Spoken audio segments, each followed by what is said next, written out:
Three, two, one. Hello, hello, hello. I am the awkward hustler, and I'm here to give you a awkward movie review of Wes Anderson's Fantastic Mr. Fox. I'm just kidding. Of Wes Anderson's Fantastic Mr. Fox.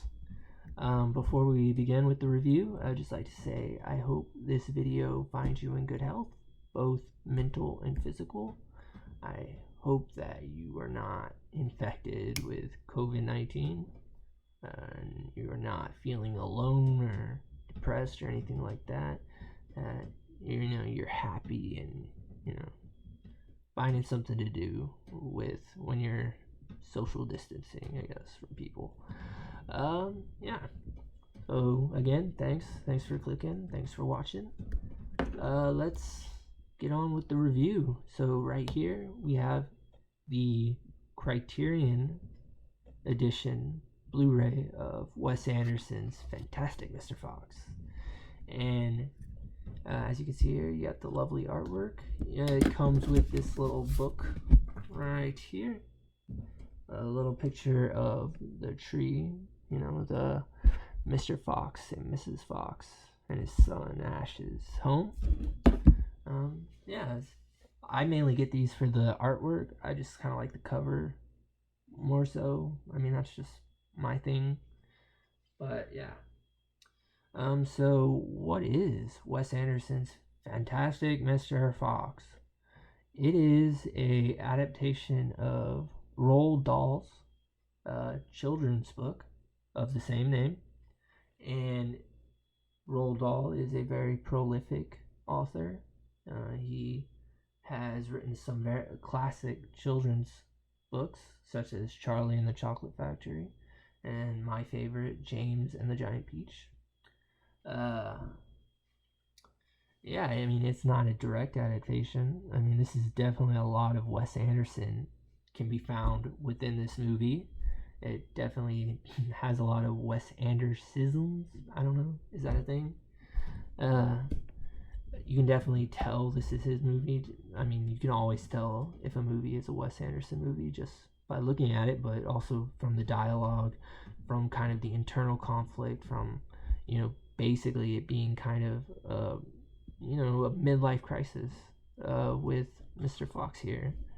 It's kind of a theme in his movies. You have to, like, at least that one older guy that who's kind of like cool. He's past his prime almost.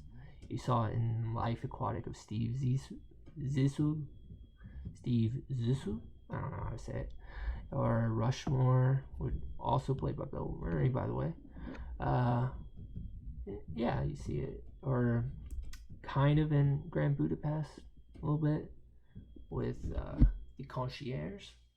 And that's basically what you see here. You see, this guy voiced by George Clooney, our protagonist, Mr. Fox, or the Fantastic Mr. Fox. I should say this is also stop motion. I think Wes Anderson's, this is a side note, but I think Wes Anderson's style fits stop motion better than it does live action. I know some of you might disagree. That's cool. Don't want to start a fight over it, but yeah, I think it fits stop motion a lot better, especially stop motion, because I actually like stop motion. It's unfortunately a dying art form. Yeah, but as I was saying, the primary plot of the movie is kind of him going, our Mr. Fox going through this midlife crisis, trying to relive his past glories, trying to go back into that life of stealing from farmers, whether it be like they're stealing their cider, stealing their chickens, turkeys, squabs, whatever, just stealing whatever he wants from them, and not really appreciating the life he has with his, wife and son. And then, speaking of his son, Ash played. It's also kind of, I guess, a trope. I don't know. Is it a trope where you have kind of in Wes Anderson movies where you have that kind of precocious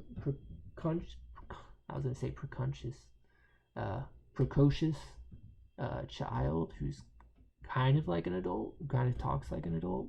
In this case, is voiced by an adult. You have Ash, who is voiced by Jason Schwartzman. Ash is basically kind of a little bit the opposite of his father. He's not as athletic. He's not as cool. He's, different. And he kind of, has a lot of self-esteem issues from that because he wants to be like his dad. He wants to be seen like his dad. He wants his peers and his coaches to kind of respect him like his father kind of had, or supposedly had, when Mr. Fox was younger. And then it comes in, and then part of his storyline is basically, playing off of Christopherson, his cousin, who is in a lot of ways like Mr. Fox, but in some ways, major ways, he's also not like Mr. Fox. Christopherson is athletic, he's charming, he's smart, but he also likes to follow the rules. He doesn't like to break the rules. He feels bad about it. It's like, oh, we shouldn't do this. We shouldn't go steal this cider from this farm. No, we're gonna get in trouble. Bad things can happen. And so, basically, this is kind of, I guess, standard Wes Anderson. I don't know. Maybe it's not standard Wes Anderson tropes, themes. Yeah, but you have basically, our protagonist, Mr. Fox, kind of growing to appreciate his family, or not growing, but just realizing that his family means more to him than reliving glories of the past. And then Ash kind of coming to that conclusion that, okay, he is worthy of his father's love. He is kind of up to his father's.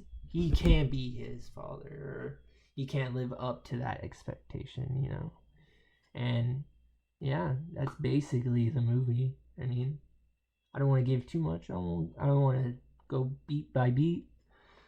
But yeah, so this is definitely my favorite Wes Anderson movie.